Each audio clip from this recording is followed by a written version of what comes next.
Hello. Okay, so for today's video I'm going to show how I created these two watercolour paintings in my sketchbook. Now I took the inspiration for these from photographs I'd taken in an area that I was spending a lot of time in here in the south of England. Okay, so I'm going to get straight into the painting, and I'm going to do a bit of wet on wet work at the start, so I'm just wetting my paper there. And I'm going to put the colours I'm using in the top left here. But to start with, I'm going to put down this burnt sienna because I want to get this sort of sky colour in. Now you might have photographs of a place that you spend a lot of time in and a lot of memories of a particular place. So I'm hoping that this might inspire you to do some sort of similar kind of loose representation of that area, because that is what I'm doing here. I'm using the photographs and I'm just remembering the area, but I'm not copying, and I'm also responding to what's happening on the paper. Now I knew for these paintings that I would need to use green because there is a lot of green in this area, and I wanted to push myself a bit as well because I don't often use green. So here I'm putting down that green, and I was trying to sort of have a fairly neutral background as well because I don't want the green to become too bright and saturated.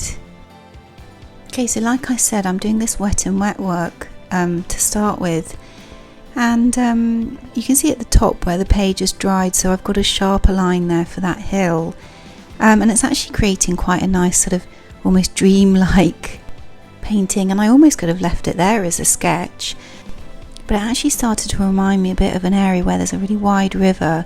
So I decided to put that in the foreground, and here I'm actually mixing a bit of blue watercolour paint with white gouache and a watercolour medium called Aquapasto. And this really is quite an experiment, and you can see that by adding the gouache and the Aquapasto you make a bit of a sort of thicker paint, and I quite liked this effect. And again, I probably could have left the painting as it is as a sketch painting, perhaps to generate some ideas in the future, but I did end up deciding that I wanted to add more layers and make the sort of composition a bit more subtle. Now you'll see me using a squidgy and also actually the end of a paint tube because I lost my knife, but the point is that with the Aquapasto you can make marks into the surface of the paint. And if you want more information on using the Aquapasto, I've got loads of videos on my channel where I use it, and I'll put the links in the description.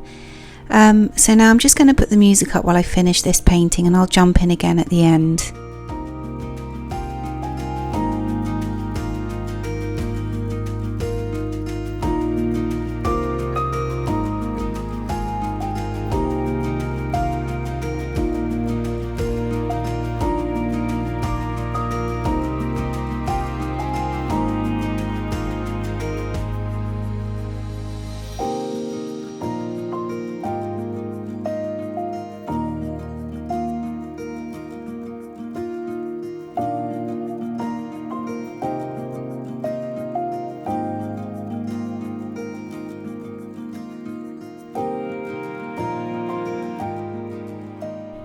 Okay, so I decided to leave this painting here, and I'm just going to take off the masking tape.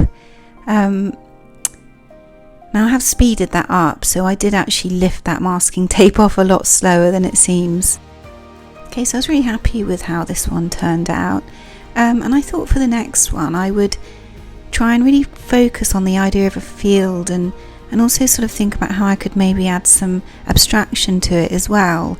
So I'm using very similar colours. I've got my burnt sienna there going in the background, and I always think it's very useful to start with the sky, and then you can sort of lay your landscape in front, and I'm actually bringing the sky colour all the way down just to sort of harmonise those colours.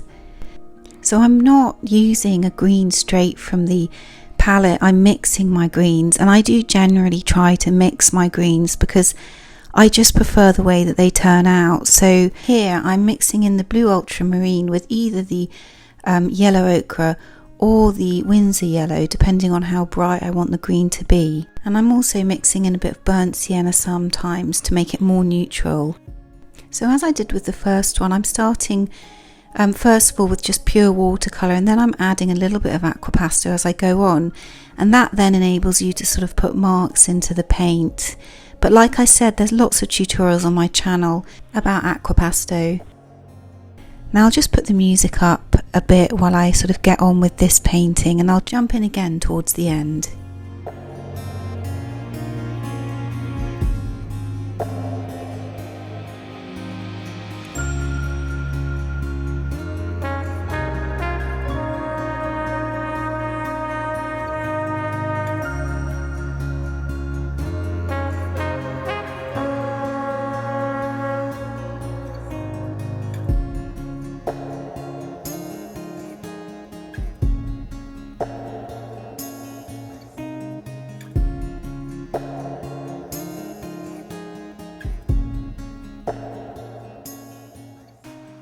Okay, so what I wanted to do here was to introduce a sort of abstraction to the painting, and I wanted these lines to represent some of the many lines that you get in these kind of farmed landscapes, a path or where the land has been ploughed. I just think it's really interesting, all the different layers that you get in the landscape, and that you can then sort of put layers in your paintings as well.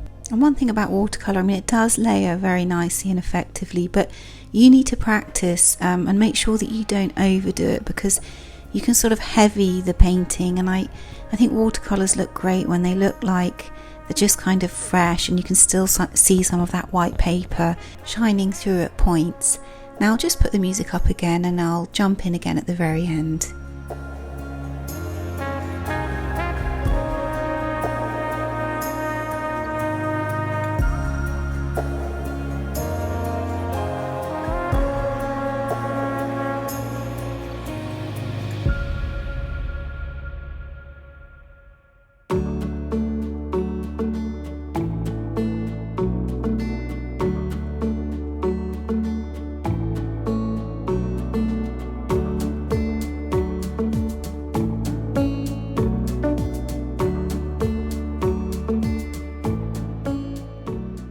Okay, so here we go, taking off the masking tape, one of my favourite parts.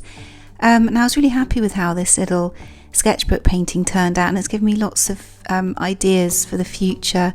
I still struggle a bit with using green in my art, so let's see where I take it. But I really hope you've enjoyed this demonstration, and if you did, then please hit like, and if you want to see similar videos in the future, then please subscribe to my channel. Okay, thank you, bye.